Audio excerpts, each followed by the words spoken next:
Hi guys, this is a video about anatomical position and what the body looks like when it's in anatomical position.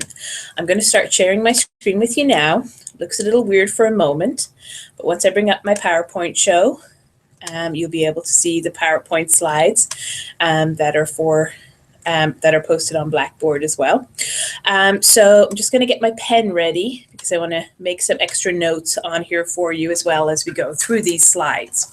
So here's a person standing in anatomical position. So anatomical position is a position that the body is in. It's kind of like a reference point. So when you're thinking about someone, you always pretend that they're standing like this. Even if they're lying under a bus or in a weird position, we talk about them and we write doctor's notes or physical therapy notes or notes from any clinical professionals as if the person was standing in this position right here.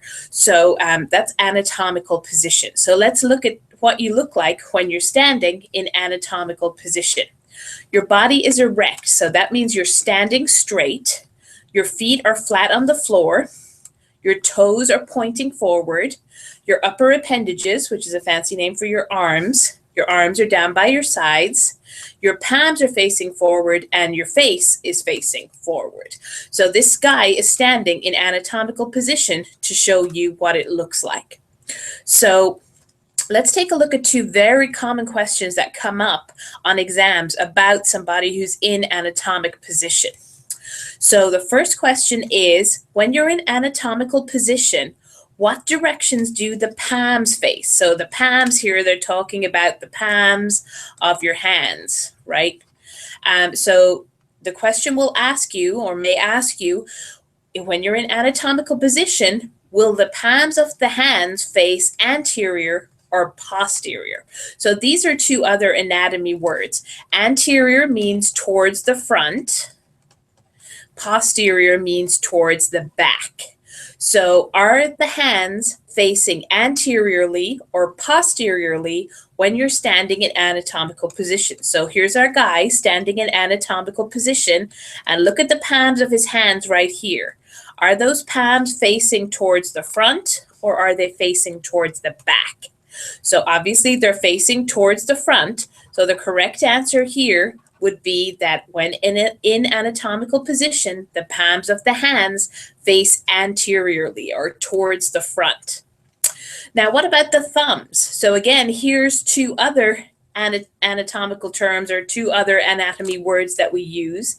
Medial means towards the middle. Lateral means out to the side. So look at his thumbs. Here's one thumb. Here's the other. And here's the middle of his body. The middle is right down, right along. I'm not drawing a very straight line, but you get the idea. It's kind of like right down the midline of the body here. That's the median line.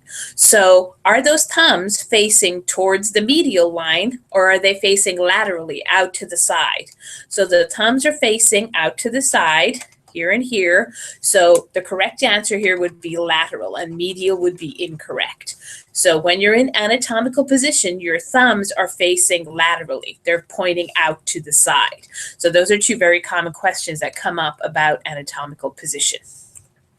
Now, while we're on the subject and looking at a whole body, let's learn two other anatomy terms that we're going to use throughout the semester and throughout the course, axial and appendicular. So what is the meaning of axial? What is the meaning of appendicular? And this is a good picture. It comes from the bone chapter of your book because that's where we really start to use this axial and appendicular terminology. So everything that's colored in blue is axial. Everything that's colored in pink is appendicular. So let's take a look at what's in axial. Your skull, your vertebrae, your ribs, your sternum, your tailbone down here. Everything that's in the center of your body is axial. So your head, your neck, your torso, these are all parts of the axial skeleton down the center of the body. Now, what about appendicular? Appendicular refers to the appendages, and your two appendages, you've got two arms and two legs. There's your two groups of appendages. So arms and legs are appendages, so they're part of the appendicular skeleton. So they're colored in pink in the diagram. Now notice that in addition to the actual arms and the actual legs, which are definitely part of the appendicular skeleton. The holders for the arms and legs are also part of the appendicular skeleton. So there's a whole collection of bones and muscles and structures here that hold the arm bones in place. They're part of the appendicular skeleton. See how they're colored in pink? Likewise, down here, there are hip bones that hold all the leg structure, hold on to the leg structures here. So the holders for the arms and the legs are also part of the appendicular skeleton. So later when we're studying bones, we're going to study all these blue ones one day, and then we're going to study all these pink ones another day. So we do the axial skeleton one day, and we do the appendicular skeleton another day. So I'm just going to escape out of my video here. Just needs a moment. And I'm going to stop sharing my screen with you and get back to our video here. So that's about all I have for you on anatomical position.